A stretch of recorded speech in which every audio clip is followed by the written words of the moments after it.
What's up, everybody? Welcome to Move the Sticks. DJ Bucky back with you. Buck, how you doing, man? Man, I am good. I am refreshed, and I am looking towards the countdown clock because training camp is just around the corner. Yeah, when's first high school practice, by the way? We're not that far away. July 24th. Woo! It's the same. It's just like NFL training camp. July 24th, first scrimmage is August 11th. And so, I mean, it's on. It happens. Like DJ, we talk about once you pass the 4th of July, it is you're in the car downhill, like you're going. And so it's funny. I got my assignments for whatever back to football weekend, kickoff, whatever. So I think I'm going to Arizona for that. I was there last for year. the open one. Okay, yeah. Yeah. So I think I'm going to be in Indy. Oh, that's cool. You get a chance to see the quarterback. You get a chance to see some of the fun. hype. That should be a lot of fun. Yeah, no, this is the exciting time. And so it's funny. I'll hit you with this real quick because I was on radio this weekend and my partner was asking, like, hey, man, what's the biggest thing that you're worried about right now if you're an executive heading into training camp? I was like, man, you just don't want any blunders or accidents. Mm-hmm. Like, you want guys to come in shape, but you don't want them to do anything crazy. DJ, I'm not going to lie. It makes me cringe a little bit when I see some of the workout videos of guys like getting ready because they're not protected at this time. And you can't put them in bubble wrap, but it's like, man, like just want everybody to get to training camp. You've heard like how you could have endorsed local providers, right? So you get like a bigger, bigger chain. But they endorse local investment stuff. You'll see that. Like we endorse these people. I almost wonder if teams, like I'm surprised the NFL hasn't found a way to kind of get in on this a little bit with all these outside training facilities. Be like, hey, look, you can obviously train at your facility when you want, but then if you're away from your facility, like we'll stamp these guys, and each city will have an endorsed local provider. We're like, okay, this is a safe place. We've educated them in terms of stretching, hydrate. They've been through the basic stuff that we need, so keep you guys from getting hurt. It seems to me like that'd be beneficial for all parties. It would be beneficial. And I wish I had brought this up before when we were planning the podcast. I don't know if you saw the article in Sports Illustrated on Pat Mahomes and what he did last offseason. I didn't see it. Okay, so I think Connor Orr might have written the piece. Is in Sports Illustrated, and he was talking about last year what Pat Mahomes did. He had all the wide receivers and skill guys meet him at his trainer spot where he trains with his trainer. They came and they worked out. And so unlike where some guys just meet for a weekend and they throw, basically they did phase 1 of the offseason program down in Texas under Pat. So Pat, they would get up, they would work out, they would go, they would run routes, they would do that. But DJ, the Kansas City Chiefs coaches were in on it. So they would watch film, they would send stuff, they would have virtual sessions while doing it. And so in the article, it raised, is this the wave of the future when it comes to the off season where, hey, you don't have to be here. You go with your people. They come together and do it. And then you're basically able to get the off season going without it being in a facility. So that way you still get the camaraderie. You still get all the other stuff to get into work, but you're not restricted by the hours that you would be if you're in the building.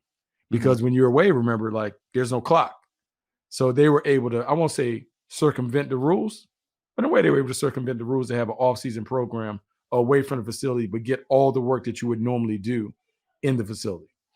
Yeah, the challenging thing is as you get older in your career, and Pat's got a couple kids now too, so it's going to be a home game for the quarterback, but it's with the other guys, you get some veteran receivers and they've got families and stuff. Like that's not an easy sell. That's not an easy sell to the family. Like, hey, I know the season doesn't start for another couple months, but we're going to go spend the next 3 weeks in Texas. Like, wait, what? What, Dad? I thought we were going to the Bahamas. What are we doing?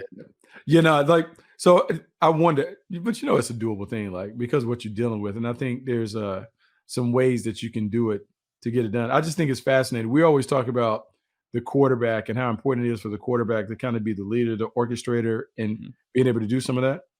I think it's fascinating that Pat Mahomes was able to do it. And the fact that they won the Super Bowl after that, it's a copycat league. It's just one of those things that I think we have to keep an eye on. Who can organize a virtual off season away from the facility, but get their guys up to speed so they can hit the ground running? Because they talked about it allowed them to hit the ground running when they got together in Kansas City. Yeah, and I think Kansas City, we've talked about this on previous pods, is a team under Andy Reid that understands the importance of the beginning of the season, where it's become kind of a cliche of like, hey, the first 4 games of the regular season is like the preseason. Like, not the Chiefs. The Chiefs want home field advantage, and that is a very big deal. And they get out to a screaming start because they hit the ground running. They hit in camp. All those other things we've talked about in the past, how they don't look at this as giveaway games. They do not look at like easing into the season. No, they hit it hard, and it's funny because like Andy Reid was in Green Bay as the tight ends coach and then the quarterbacks coach when I was up there, and Mike Holmgren didn't necessarily approach it like that. He didn't like it wasn't like a super physical camp and those things, but guys are understanding. You got to get ready to play. You got to start banging it around. You got to hit it running. And with only 3 preseason games, you got one. Are you going to play either week 1 or week 2? But that's it. And so if you can take advantage of joint practices, if you can take advantage of a very physical training camp, it gives you an opportunity to really hit the ground running and take advantage of that early run that gives you momentum and the inside track to the number 1 seed, because it's really important now with only 1 bye. 100%. We're going to get going here, Buck, and talk about some teams that haven't really got a lot of hype going into this season. So I came up with 5 teams. I want to get your thoughts on that. We're also going to get an opportunity to look at kind of a last place to first place. We see it all the time. Who is that candidate this year? A couple other things we might get to as well if we have some time. But before we get that, I'm going to read off some names here, Buck, and you tell me what they all have in common. You ready? Mm-hmm. Kyler Murray, Marcus Mariota, Baker Mayfield, Jacoby Brissett, Aaron Rodgers, Davis Mills, Matt Ryan, Derek Carr, Jameis Winston, Joe Flacco, Mitch Trubisky, Trey Lance, Tom Brady, Carson Wentz. You know what those guys have in common, Buck? They were all drafted high, maybe, except for Derek Carr. Derek Carr wasn't. All those guys, opening day starting quarterbacks last year for their team. This year, none of them are going to be starting. Most likely won't be starting for that same team again this year. So we could have 14 new starting quarterbacks this year for teams. That is insane to me. That's courtesy of our buddy Jack Andrade from NFL Research, by the way. That came through an email, and I was like, wait, let me double check this. Like, is that right? And then there's a couple in there where it's TBDs. Davis Mills. We'll see what happens there with him.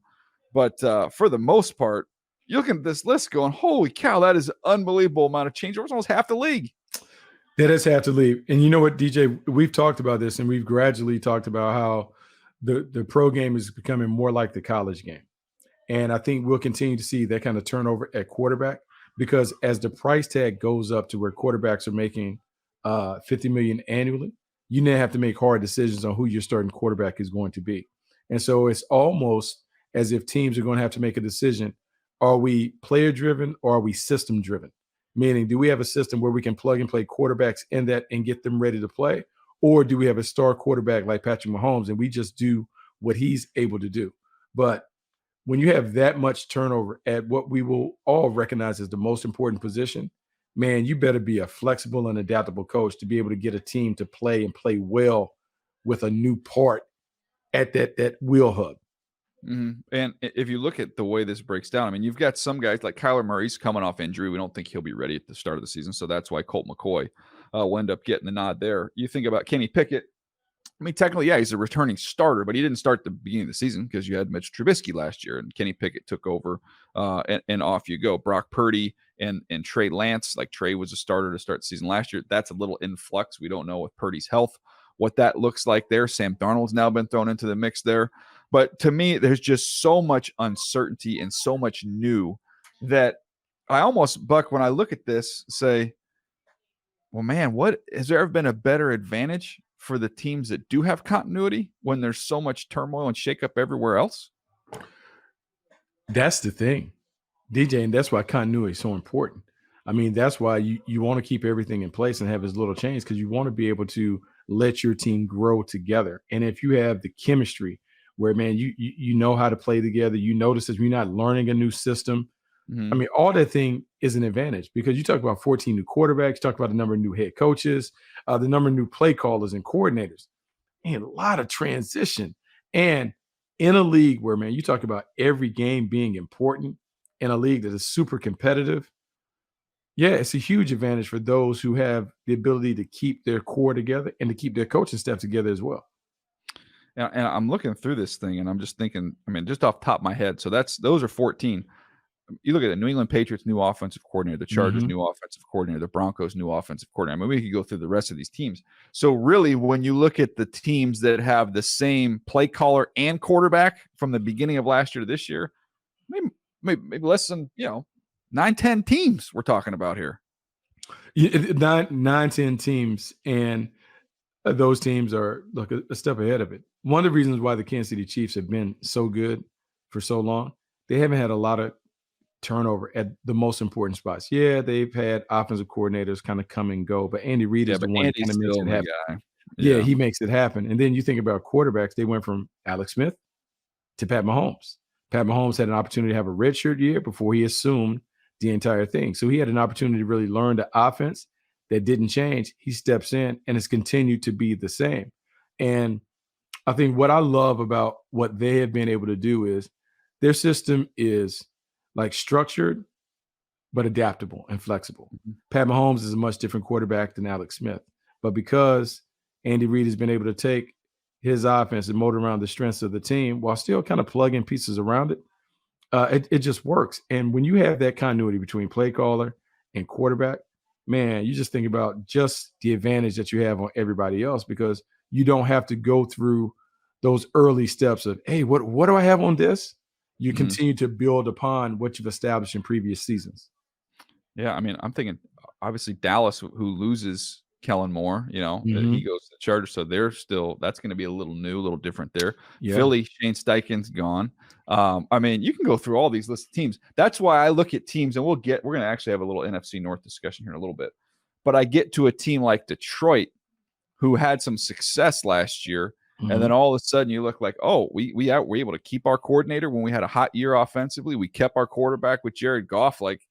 When you look at all this change everywhere else, like that's a team that could be poised to kind of take off and launch a little bit. Yeah, I mean, look, those guys and Detroit in particular, like to be able to keep Ben Johnson the way that they were able to do, to be able to continue to build around Jared Goff, to kind of set up and say, hey, Jared Goff is that guy. Like the way that he Mhm. played, why wouldn't he? Because DJ, when he plays great, man, he was phenomenal last year when he had it going. They were one of the tougher offenses to defend because they could spread all over the yard, but they also had a physicality to them because they could run the football. And that offensive line, I don't think people pay close enough attention to what the Detroit Lions do at the line of scrimmage. They have some trench warriors, man. They control the line of scrimmage. They're able to kind of play bully ball when they want to. And then Jared Goff has been so good at taking care of the ball and being efficient with the ball. That's why he's a great fit for them right now. Yeah, it's interesting. I mean, the Ravens, by the way, are another team with a new coordinator, and New Monken. So coordinator and a lot of new furniture.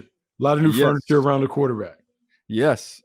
So it's interesting to see if maybe that's a topic we go a little deeper on in another episode, but just the continuity and stability off the top of my head, Buck. You think about it, and I'm like, Mhm. gosh, Kansas City, Cincinnati, Buffalo. Like there's pretty good continuity there with quarterback, head Mhm. coach, play caller, and with Dorsey back there again. So in Buffalo, as well as Andy Reid doing his thing, and obviously you've got Taylor there in Cincinnati. So those three teams who have been kind of the class of the Mhm. AFC, and you've got that stability now. And then you've got teams like Detroit and Jacksonville that now are able to build off what we saw last year in their success.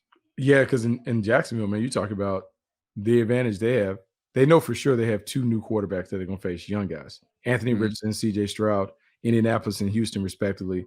You have the Tennessee Titans dealing with Ryan Tannehill, but you have coordinator changing, all that other stuff. So if Jacksonville is able to just keep it together and you think that Trevor Lawrence makes a reasonable jump, I'm not even saying he makes a quantum leap, just makes a reasonable jump.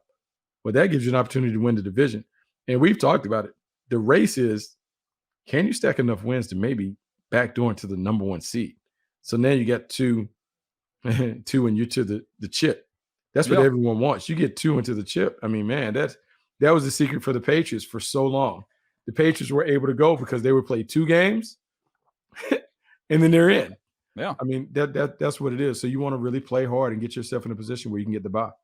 All right, we're gonna take a quick break. We come back. I'm gonna get you 5 teams. I'm gonna say they're the 5 least hyped teams, and they're teams I think might be better than we're giving them credit for at this point in time in the summer here. So we'll get to that right after this. All right, Buck, I'm gonna rattle these off. And again, no particular order with these 5 teams, but just 5 teams that I feel like we haven't heard much buzz about. And how many times have we seen the offseason champ and all the hype and all the buzz and all the Mhm. excitement just kind of fizzle? And then there's all those other teams laying in the weeds, and one of them, two of them, three of them maybe end up popping and emerging. So I'm going to give you 5 teams I think you've heard nothing about this whole offseason. Here we go. Tampa Bay, the Buccaneers, Quiet. coming off of a year where even though the division was terrible, obviously had Tom Brady, they still won that division with a 8-9 record, I believe. Washington, the Commanders, the Cleveland. I almost called them the Cleveland Indians, the Cleveland Browns, which would be the Cleveland Guardians. So I almost called them. There's been Yes. so much changeover in names, Buck. I've got them all circling through my head right now. So you've got Cleveland, you've got the Rams. Nothing's been said about them, positive at least. And then you've got the Tennessee Titans, who we mentioned a little bit earlier. But those would be the Mhm. 5 teams I feel like nothing, but just nothing on them this whole offseason. Well, of those 5 teams, the team that I would most be excited about would be the Cleveland Browns.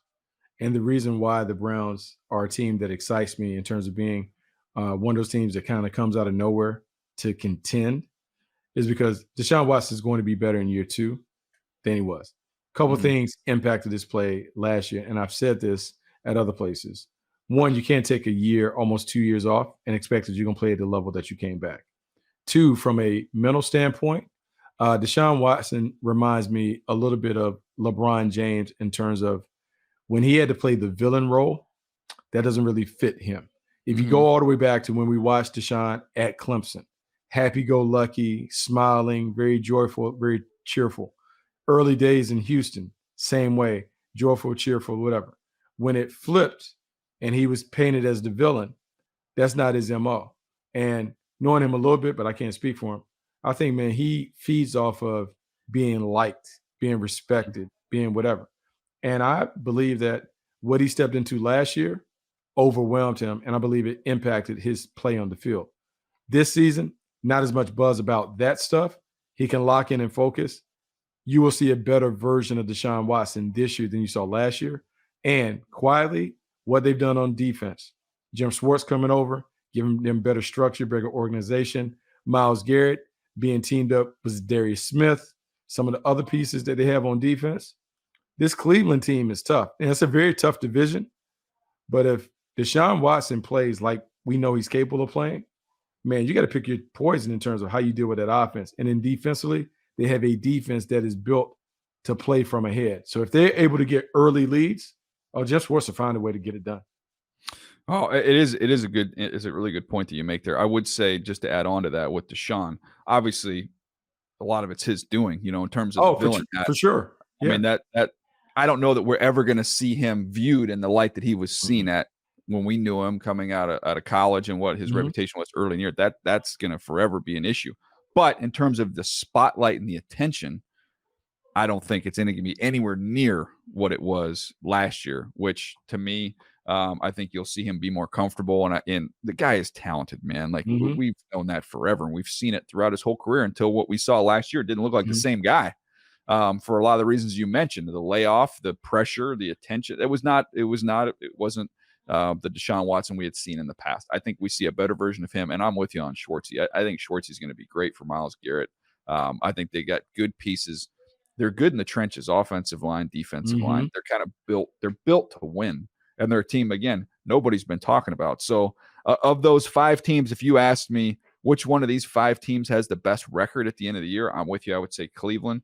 The other team I would say of this bunch that I think I'm curious to see how they do, because I think they have a chance to be a playoff team, and nobody's talked about them as Washington. Again, Oh, yeah.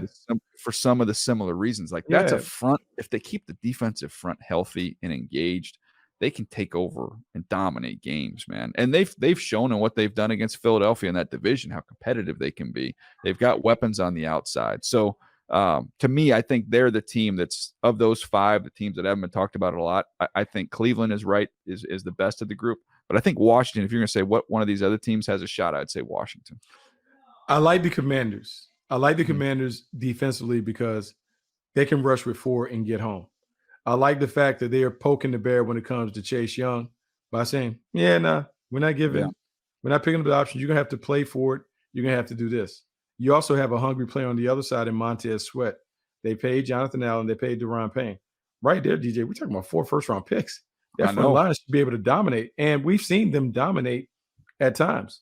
A lot of it comes down to, I would say, Sam Howell being able to take care of the ball. I don't need Sam Howell to be a hero. I don't need Sam Howell to go out there and say, hey, I got to put it all on my shoulders and do it. I need Sam Howell to go out there and not mess it up. The other thing, and I still worry about this part for the Commanders, I wish they could run the ball. I wish they had a marquee running back like Brian Robinson. He's fine. Antonio Gibson has been kind of up or down.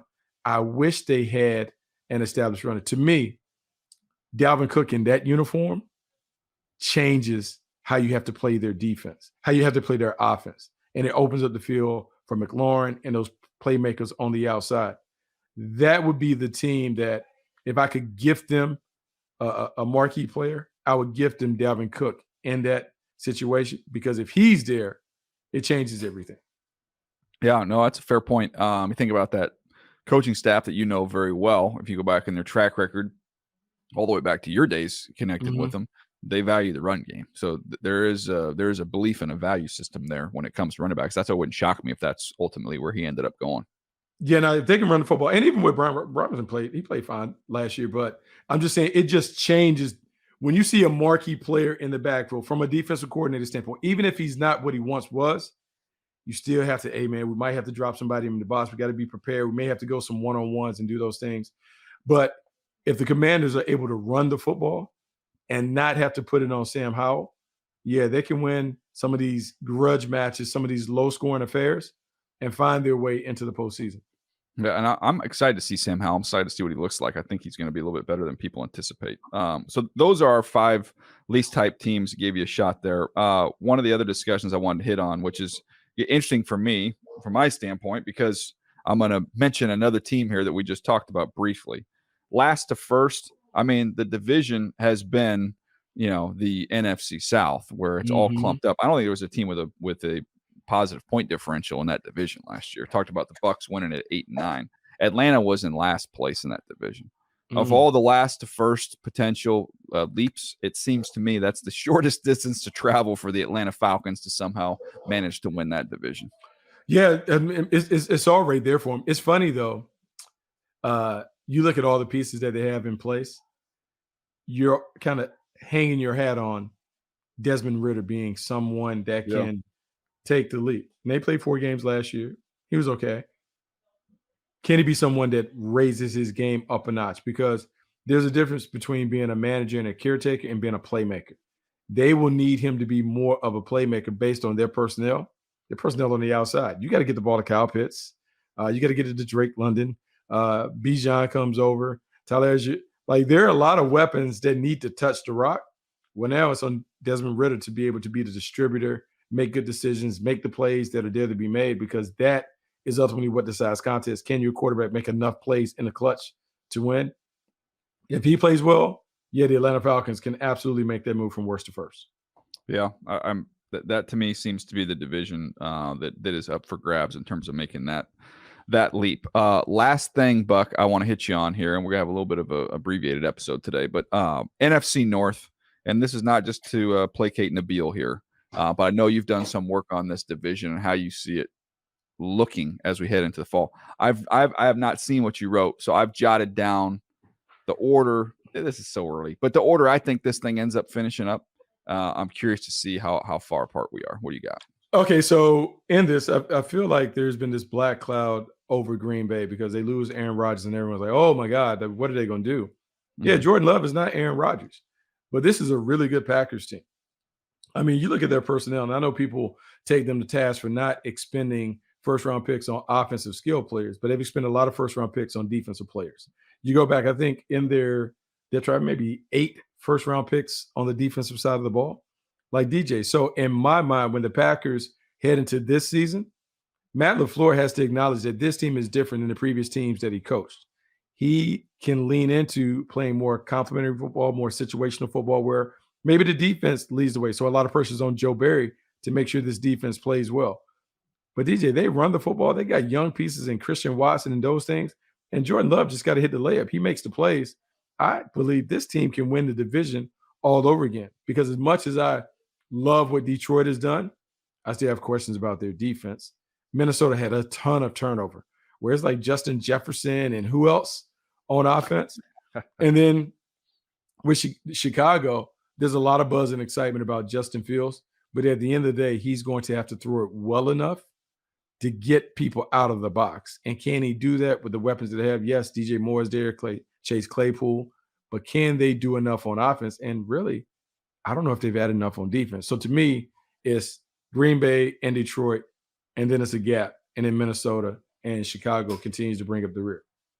All right, that's interesting. I have a different order here, but I want to piggyback on what you were talking about with Green Bay and ask you this question. Is there a chance that Green Bay is this year's Seattle, where quarterback moves on? We assume the team that got the Hall of Fame quarterback is going to explode and take off, and we assume it's going to be a nightmare scenario for the team that just lost the quarterback. Is there a chance that this Green Bay team has a bunch of young emerging players that we get excited about like we did with Seattle last year? Well, yeah, you can say addition by subtraction maybe, because Aaron Rodgers is doing stuff in New York that he didn't do with Green Bay. He's really invested in the young guys in New York. You've seen him be around him. You've seen him take him to games. He's done all of the good stuff in New York. He didn't do that last year with Christian Watson and those guys. Well, now what happens is you have Jordan Love, who probably had to throw to those guys last offseason, had to work with them some on scout team and those things. There may be a better synergy and connection between Jordan Love and the young playmakers and pass catchers on the perimeter. That right there is going to bode well for Matt LaFleur. Really, the key to me is not even the quarterback. The key to the Packers' success is Matt LaFleur. How does Matt LaFleur handle, okay, I don't have a 4-time MVP. Does he have the ability to flip his mind in terms of the way that he plays? Because great coaches, they can hit you with a few different styles. Does Matt LaFleur have the capacity to change his offensive approach based on what he has to complement what should be a defense that is much better than their offense this year?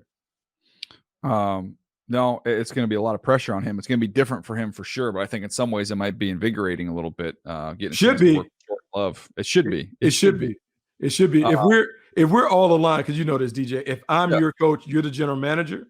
When we made the pick for Jordan Love, we should have been aligned anyway. Because you've run it past me. Hey, what do you think? Oh man, I can work with him. This and that. Okay, now it's time to work with him.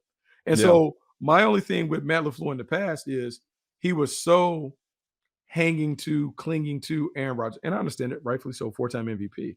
But you still got to build up the young guy. Because at some point we knew this was going to come to pass. Jordan Love was going to be the quarterback of the Green Bay Packers. And so have they done enough? Has Matt LaFleur done enough to build him up to get him ready to play winning football in Green Bay? Yeah. Well, we're going to find out. I want to mention a couple of these rookies here for them, by the way. Lucas Van Ness, first-round pick, another defensive player to throw in the mix. Luke Musgrave, one of the most athletic tight ends we've seen come into the league the last few years. Jaden Reed, who gives them some speed at the receiver position to complement some young speed that they already had, as well as some return value. Tucker Kraft, another tight end. Like kind of looking through their draft class, and I'm trying to see, okay, do they have the capability of doing what we saw Seattle do? Now, obviously, the base of this roster is in better shape than the base of Seattle's roster was. Seattle had to rely on a lot more of those young guys. I think they have a little more of a stable roster there in Green Bay. But some of those names I just mentioned, they're going to have to be key contributors as well for this Green Bay team to exceed what the expectations are. Yeah, no, they're going to have to be key contributors. They have to be able to hit the ground running. And I'll be honest with you, man, if I'm the head coach for the Packers, I'm ornery, and I am on the defense at every term. I'm on Joe Barry. I'm nipping at his heels. I'm trying to let him know, hey, man, the pressure's on because, guys, we need the defense to be the best unit on the team. The defense has to be at the forefront. The offense is going to be the complement. It hasn't been like that, I mean, for a decade, maybe 2 decades in Green Bay. Can they flip and become more of a defensive-centric team where it's defense, running game, then Jordan Love, as opposed to being quarterback, explosive offense, and old defense, get a few takeaways, and that's how we win. It's a complete shift. And so a lot of pressure on Matt LaFleur, but a ton of pressure on the defense and Joe Barry. Yeah, you are a little more optimistic on them than I am. When I just jotted this down, I actually picked Detroit. I just think Detroit, you talk about the defense and the holes. The defense got better. And you talked about on the pod how they figured things out. They changed how they played. They got better as the season went along. They added some nice veteran pieces into that mix as well. Those young guys going to year 2, I think, take a leap. They were already good as first-year players. I think they get even better in year number 2. I like the continuity of quarterback and play caller on the offensive side of the ball. So I'm in on Detroit. I have Minnesota second just because of, Kirk Cousins. I just know more what I have there for better or for worse. I know what I have with Kirk, whereas with Jordan Love, it's a TBD. So I had Detroit, Minnesota, Green Bay, Chicago. The one thing I feel like, I'm hopeful for Chicago that they're going to get things going. They still feel like that's clearly the 4th team in this division. To me, it's clear and apparent. I'll say this about Minnesota. If I'm optimistic about them, I'm optimistic because Brian Flores and what they're going to do on defense. Yeah. He is going to heat them up. We saw how he was able to do it in Miami. And if he is able to make sure that his guys in the back end don't allow the ball to fly over the top of the defense, man, he's going to give people problems with that cover 0, bluff and blitz stuff that he was doing. And talking to him at the combine, he's like, man, they're already 2 steps beyond. When everyone was catching up with their old stuff, they got some more tricks. And so I can't wait to see him unveil those tricks. Also, with Brian Flores, what did he learn from his time with the Pittsburgh Steelers? Yeah, it's a different defense than what he'd run. Yeah. So not only different defense, but what did he learn from Mike Tomlin in terms of, hey, man, no excuses. You give me whatever I got. I'll figure out how to win with it. I think there is something to being around someone who's been able to kind of take lesser parts and figure it out. What can Brian Flores do with, look, man, he's hamstrung in a few different areas. Can he make them better with tactics and scheme as opposed to just the talent that he has in front of him? Yeah, it's going to be an interesting division, and you look at what they do on the defensive side of the ball as well as, can this offense take another step? A nice job there with Kevin O'Connell last year. Can they continue to progress and move forward? That'll be interesting to see there with the Minnesota Vikings. Our next episode, Buck, coming up later this week, we are going to do a Q&A. So we're going to open it up to you guys. If you're listening to this pod, by the way, you have a couple ways to get these questions in. You can go on Twitter and you can hit up me or Bucky with a question. Nabil's going to go through those feeds and try and pull some questions off there. Or you can always go on the Apple Podcasts review section, I should say. Leave us a little note on there, something about the pod you like, something you want to see us do. If you have a question, drop the question in there. Leave us a rating review. We appreciate those as well. We'll be periodically checking on those. So if we don't get it this time, we'll get it as we go forward. But a little Q&A, I thought, let's open this up. We get a lot of comments on the episodes we're doing, a lot of comments on the videos that get posted. But I thought this would be an opportunity for us to let's put the ears out there a little bit. Let's open our ears a little bit and see if we can't get some questions answered. No. I like that. I do that. Do we need a hashtag? Do they need a hashtag? Should they hashtag MTS? I think hashtag Ask MTS is an easy one to do. So we can do that, and we'll tweet it out as well. Both of us will tweet it out. Hashtag Ask MTS, and we'll get that works. So that way we can just see it, make sure it falls up in our feed. But yeah, give us good questions. Part of what we love doing is, man, we love kind of like teaching ball and teaching from our perspective and our experiences. And so if you have an opportunity to ask a question, something that you always want to know, whatever, like, man, let's do it. Like, let's have a little open forum, have a little fun before the season starts. I want to add one more thing here before we get out of here, Buck, and I'll let you comment on it as well. Absolutely. I think it's something we should mention. A good buddy of ours, Todd McShay, ESPN has had, they've been trimming payroll. It's just, it's going on all over the place in the media world right now. And unfortunately, our buddy Todd got caught up in that. But Todd is somebody we've known for a long time. We've had good relationship with Todd. Todd is somebody we like, somebody that we really respect. I don't know what all the contract stuff and that gets messy. But I would love to have him on. I would love to bring him on if we can, whenever we can, to have him on here. But more than anything else, I just want to say, it sucks, man. He's a great dude. He does a great job. We are in the draft field is, with our background, we've been in this for a long time, 20 plus years. It's a tight knit community, and you don't want to see somebody who we know works really hard, does a really good job, lose their job. Now, DJ, let's be real about this. He one of the pioneers at the front end when you think about like the media scout business. Like he is there. I mean, I know we were on the NFL side when he was cutting his teeth and kind of doing his thing, but I go all the way back to when was it Gary Horton and the War Room. The War Room. Like Todd was a part of that. And I also remember, like, I don't know if you this, but when I was working for a team, I remember looking at him and Pat Kerwin and all those guys who had made the transition because they were at the forefront of the movement where you had scouts going into the media side. And so that kind of gave you light and an idea like, well, maybe I can go on that side and do something a little different. I can still kind of do what I love, but do it in a different way. And so, yeah, without Todd having the success that he had over at ESPN, Mel Kiper, and some of those other guys, yeah, we wouldn't have had the opportunity to do the stuff that we've done at NFL Network, NFL Media, the podcast that we have, and those things. So, yes, it sucks. You hate to see those things. And contrary to popular opinion, we're not competitors. We all like doing this. I mean, this is what we do. So yeah, like love to have him on, love to share because DJ, the one thing that happens when you get a bunch of scouts together, great conversations commence. You know, what you learn, what have you seen, who have you seen, what do you like, what don't you like? I missed this. That stuff elevates your ability to evaluate. So man, I'm all for it for sure. Yeah, and there's so many we could go to a million stories on top. But anyways, the one I'll just mention is one of my favorite things at the draft is always on day 3. And if there's a random pick or something that you weren't expecting, usually the sets you can see the ESPN set from where we are. And every now and then, you can't be looking at the camera right here and Todd be over there. And every now and then, just like this, it's like, who's this?